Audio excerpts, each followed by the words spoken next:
लागू नहीं होने दिया, तभी पीछे हटा जब सरकार को पीछे हटना पड़ा। इसलिए जहां इन्होंने किसानों को आय दोगुनी का सपना दिखा करके धोखा दिया, वहीं हमारे नौजवान जानते होंगे उनकी हर परीक्षा का पेपर लीक हो गया। एक के बाद एक पेपर लीक हुए, 10 से ज्यादा पेपर लीक हो गए। न नौकरी मिली, न रोजगार मिला। जो लोग कहते थे निवेश लाएंगे, लेकिन निवेश न गोरखपुर पहुंचा, न देवरिया पहुंचा। निवेश के नाम पर हमें और आपको सपने दिखाए, नौकरियां छिन गईं, आरक्षण छिन गया, और जो संस्थाएं नौकरी दे भी सकती थी, आरक्षण दे भी सकती थी, उन संस्थाओं को भी इन्होंने बेच दिया। लाखों लाख नौजवान पेपर लीक की वजह से रह गया।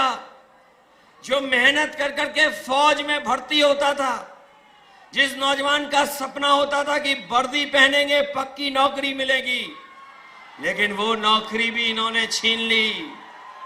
इंडिया गठबंधन ने तय किया है कि न केवल सरकारी नौकरियां दी जाएंगी, आरक्षण के तहत आपको हक और सम्मान मिलेगा, और अग्निवीर व्यवस्था हमेशा हमेशा के लिए खत्म हो जाएगी। महंगाई बढ़ा दी, बताओ महंगाई कहां पहुंचा दी। जो चीजें महंगी हुई वो हम और आप जानते हैं। चाहे जो भी जरूरत की चीज हो, सब महंगी हो गई। डीजल, पेट्रोल, खाद, डीएपी सब महंगा हो गया। और सीमा यहां तक ये बीजेपी के लोग लांग गए कि इन्होंने खाद की बोरी से भी चोरी शुरू कर दी।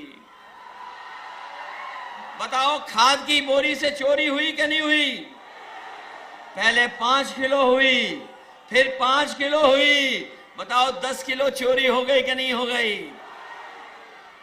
मैं कभी कभी सोचता हूं ये बोरी की चोरी कहां से सीख करके आए हैं। वो देखा होगा बाजार में आपने पार्ले जी बिस्किट पैकेट, पहले इतना बड़ा आता था, अब कितना बड़ा हो गया। जैसे जैसे महंगाई बढ़ी उन्होंने मुनाफा कमाना शुरू किया। बताओ वो बड़ा पैकेट छोटा हो गया कि नहीं हो गया?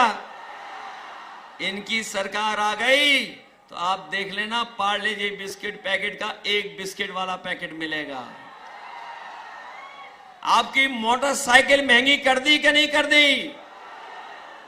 कहां 50,000 में आ जाती थी मोटरसाइकिल, बताओ 1 लाख में आ रही है। पेट्रोल डीजल तो किया ही किया महंगा है। और यही नहीं, जब 2022 में ने वोट चाहिए था तो बताओ राशन में क्या क्या दे रहे थे आपको? राशन में रिफाइंड तेल दे रहे थे, नमक दे रहे थे, दाल दे रहे थे। आज मात्रा कम हो गई, राशन में पता नहीं क्या दे रहे हैं। भरपेट गरीब खाना नहीं खा सकता है। इसलिए समाजवादी पार्टी और कांग्रेस पार्टी ने भी तय किया है कि सरकार बनेगी 4 जून के बाद तो राशन की मात्रा बढ़ेगी, गुणवत्ता बेहतर होगी, पैकेट का आटा और डाटा भी फ्री देने का काम होगा। इसलिए मदद करो सब लोग। मदद करोगे आप लोग? बताओ परिवर्तन की हवा चल रही कि नहीं चल रही है? देवरिया वालों, हवा चला रहे हो कि नहीं चला रहे हो? ये पूर्वांचल के लोग हैं, इस बार रुकने वाले नहीं हैं।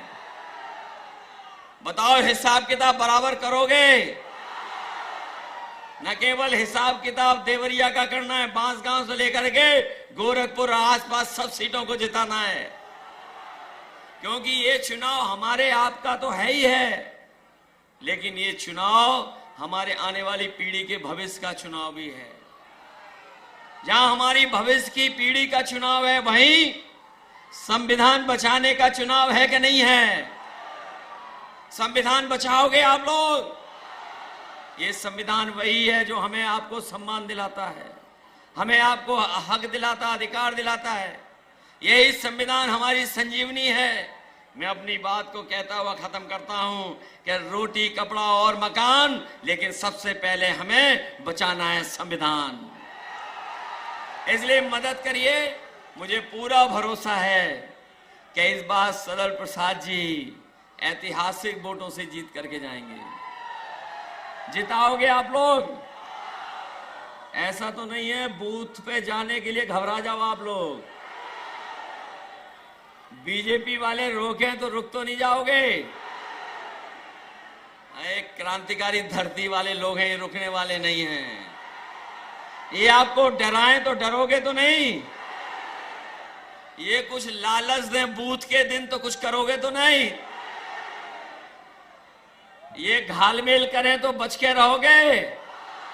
तो इसलिए बूथ पर तैयारी कर करके वोट डालना। 4 तारीख, ये बीजेपी वाले अच्छे दिन तो लाए नहीं, लेकिन 4 तारीख को खुशियों के दिन आएंगे। और खुशियों के दिन हमारे आपके तो आएंगे ही आएंगे। इन हमारे प्रेस वालों के लिए आजादी का दिन होगा, सुनहरा दिन होगा, फ्रीडम ऑफ प्रेस भी होगा। न केवल सरकार बदलने जा रही है, मित्र मंडली बदलने जा रही है।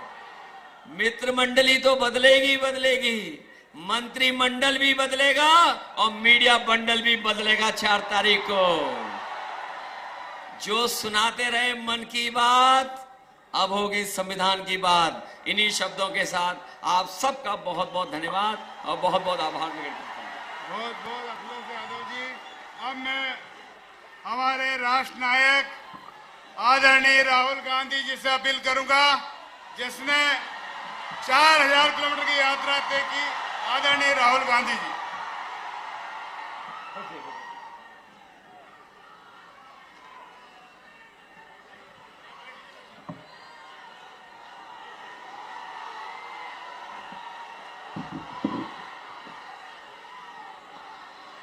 अखिलेश यादव जी,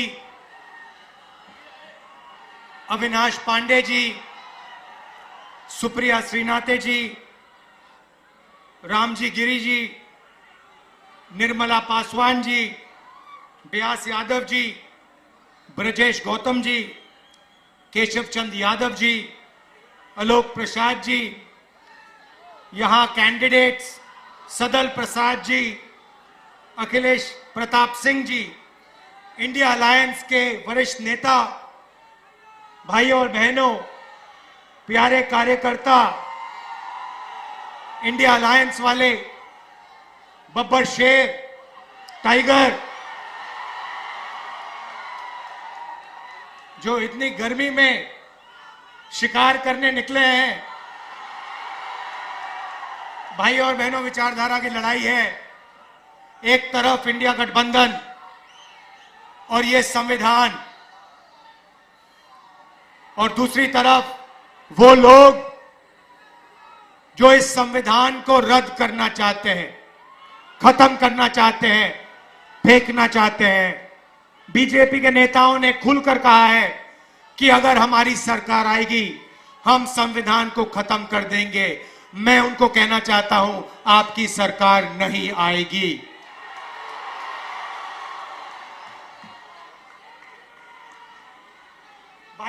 भाइयों और बहनों, ये देखिए, ये अंबेडकर जी की फोटो है। इसको अच्छी तरह देखिए। और ये जो अंबेडकर जी ने किया, ये जो बाबा साहब ने किया, ये है। ये संविधान बनाने के लिए अंबेडकर जी ने अपनी पूरी जिंदगी दे दी। ये आप भूलिए मत, ये आप भूलिए मत। मैंने अंबेडकर जी की किताबें पढ़ी हैं। उसमें उन्होंने कहा, उन्होंने बताया कि हिंदुस्तान में दलितों के साथ, पिछड़ों के साथ आजादी से पहले कैसा बर्ताव हुआ करता था। उन्होंने कहा कि जब वो छोटे थे, बच्चे थे, बैलगाड़ी पे गए और उनको पूरे रास्ते पानी नहीं पीने दिया गया था। भाइयों और बहनों, 3000 साल के लिए इस देश में, इस धरती में दलितों पर अत्याचार हुए हैं। कॉन्स्टिट्यूशन ने, संविधान ने पहली बार हिंदुस्तान की हिस्ट्री में दलितों को इज्जत दी है, रिस्पेक्ट दी है। और आज बीजेपी के लोग कहते हैं कि हम अंबेडकर जी के काम को, उनके सपने को फाड़ के फेंक देंगे। भाइयों और बहनों, अंबेडकर जी के संविधान को, गांधी जी के संविधान को, नेहरू जी के संविधान को कोई शक्ति फाड़ नहीं सकती है। मैं हिंदुस्तान के सब लोगों से कहना चाहता हूं कि संविधान को इंडिया गठबंधन दिल से, जान से, खून से रक्षा करने का काम करेगा। हम 1 इंच पीछे नहीं हटेंगे। मर जाएंगे, कट जाएंगे, मगर कॉन्स्टिट्यूशन को, संविधान को हम नहीं छूने देंगे, इसको नहीं बदलने देंगे। भाइयों और बहनों, संविधान ने सिर्फ दलितों की रक्षा नहीं की। रिजर्वेशन मिला, दलितों को रिजर्वेशन मिला, पिछड़ों को रिजर्वेशन मिला, आदिवासियों को रिजर्वेशन मिला, तो इस किताब ने रिजर्वेशन दिया। अब बीजेपी कहती है कि पिछड़ों को, दलितों को, आदिवासियों को रिजर्वेशन नहीं मिलना चाहिए, रिजर्वेशन को वो खत्म करना चाहते हैं। दूसरा मैसेज मैं देना चाहता हूं, रिजर्वेशन को खत्म नहीं कर पाओगे, उल्टा हम रिजर्वेशन को 50% से आगे बढ़ा के ले जाएंगे। आज रिजर्वेशन को 50% की लिमिट पे रखा हुआ है। इंडिया गठबंधन ने मैनिफेस्टो में साफ लिखा है, हमारी सरकार आएगी, ये 50% लिमिट को हम हटा देंगे और रिजर्वेशन को 50% से ज्यादा बढ़ा देंगे। और जहां भी कांग्रेस पार्टी की सरकार आई है, चाहे छत्तीसगढ़ हो, मध्य प्रदेश हो, हमने ये काम करके दिखाया है और पूरे हिंदुस्तान में हम ये काम करके दिखा देंगे।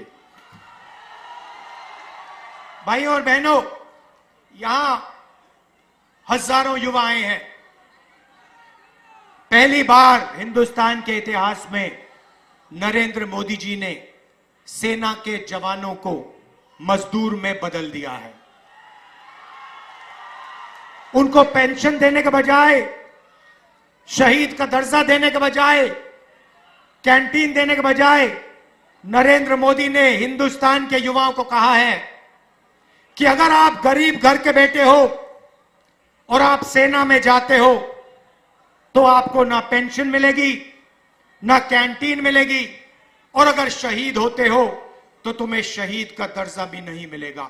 और अमीर घर के बेटों से कहते हैं कि अगर आप अमीर हो तो आपको पेंशन मिलेगी, आपको शहीद का दर्जा मिलेगा, आपको कैंटीन मिलेगी, आपके परिवार की रक्षा होगी। अग्निवीर योजना के हम खिलाफ हैं। मैं हिंदुस्तान के युवाओं को कहना चाहता हूं, अग्निवीर योजना को इंडिया सरकार फाड़ के कूड़ेदान में फेंकने वाली है। ये सेना का स्कीम नहीं है, ये नरेंद्र मोदी जी का स्कीम है, ये पीएम ऑफिस का स्कीम है, और इससे सेना का, देशभक्तों का, जवानों का अपमान किया जा रहा है। इसीलिए हम इस स्कीम को रद्द करने जा रहे हैं। भाइयों और बहनों, आपने नरेंद्र मोदी जी के इंटरव्यू देखे आजकल, वो चमचे वाले जिसमें 4-5 चमचे बैठते हैं और नरेंद्र मोदी से सवाल पूछते, वो देखे आपने? अखिलेश जी से इंटरव्यू करते हैं तो उल्टे सीधे सवाल पूछते हैं, मगर नरेंद्र मोदी जी से सवाल पूछते हैं तो कहते हैं, मोदी जी आप आम कैसे खाते हो? मोदी जी आप आम छील के खाते हो या काट के खाते हो? मोदी जी आम खाने से पहले आप उसको धोते हो? और मोदी जी जवाब देते हैं, ओ चमचो, नरेंद्र मोदी कुछ नहीं करता है, सब कुछ अपने आप होता है। नरेंद्र मोदी को धरती पे परमात्मा ने भेजा है, बाकी सब लोग बायोलॉजिकल हैं, माता पिता से पैदा हुए हैं। नरेंद्र मोदी बायोलॉजिकल नहीं है। नरेंद्र मोदी जी ऊपर से टपक के आए हैं, उनको परमात्मा ने हिंदुस्तान भेजा है परमात्मा का काम करने के लिए। मजे की बात यह है कि परमात्मा ने उनको अदानी जी की मदद करने के लिए भेजा है, अंबानी जी की मदद करने के लिए भेजा है, मगर परमात्मा ने उन्हें किसान को मदद करने के लिए नहीं भेजा, मजदूर को मदद करने के लिए नहीं भेजा, जाति जनगणना करवाने के लिए नहीं भेजा। अजीब सी बात है भाइयों और बहनों, अगर सचमुच में परमात्मा ने भेजा होता तो परमात्मा कहते कि हिंदुस्तान के सबसे कमजोर लोगों की मदद करो, किसानों की मदद करो, मजदूरों की मदद करो, गरीबों की मदद करो। नरेंद्र मोदी जी के परमात्मा ने उन्हें कहा, नरेंद्र मोदी जी अदानी की मदद करो, हिंदुस्तान के सारे एयरपोर्ट अदानी को दे दो, हिंदुस्तान के पावर प्लांट्स को अदानी को दे दो, रेलवे अदानी को दे दो। 16 लाख करोड़ रुपए कर्जा माफ करो अदानी अंबानी का। ये कैसे परमात्मा है? ये नरेंद्र मोदी जी वाले परमात्मा है। भाइयों और बहनों, परमात्मा की बात हो रही है तो आपने राम मंदिर का इनॉग्रेशन देखा? राम मंदिर के इनॉग्रेशन में हिंदुस्तान के राष्ट्रपति जो आदिवासी हैं उन्हें कहा जाता है,